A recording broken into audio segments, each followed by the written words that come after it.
એટલા માટે ઉપરથી જાય તો મને વાંધો નથી અને સમજાય તો અંજવાળા થાય એવી વાત છે, પણ હું તમને કહું સાંભળજો. હું મારો દાખલો લઈ લે, તમે બધા આવી જાઓ. મને જુનાગઢમાં એક સાધુ કીધું હતું, મને કે ભીખુદાનભાઈ તમે દુનિયામાં આવ્યા કે તમારા આમ દુનિયા આવી? હવે તો તમને લાગુ પડે ને. આ તો એને મને પૂછ્યું કે તમે દુનિયામાં આવ્યા કે તમારામાં દુનિયા આવી?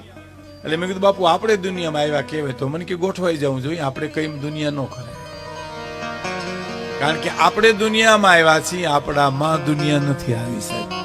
આપણે જે નહોતા તેદી આ દુનિયા એમને વગર પડે હાલતી હતી, આપણે જેથી નહીં હોય તેદી વગર પડે આવીને આવી હાલશે.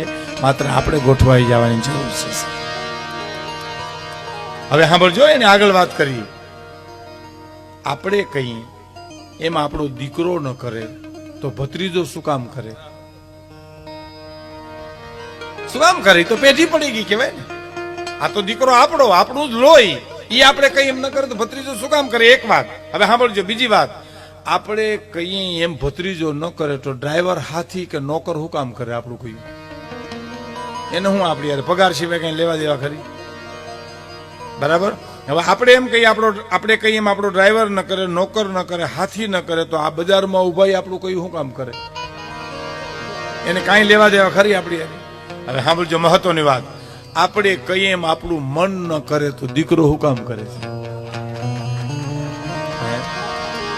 મન તો આપણું, આપણા બાપનું, આપણી હારે જ રે, છતાં મારું અને તમારું કહ્યું આપણું જો મન ન કરતું હોય તો દીકરો શું કામ કરે? દીકરો તો પ્રારબ્ધ લઈને જન્મો એટલું જ છે આપણે ઘરે સાહેબ.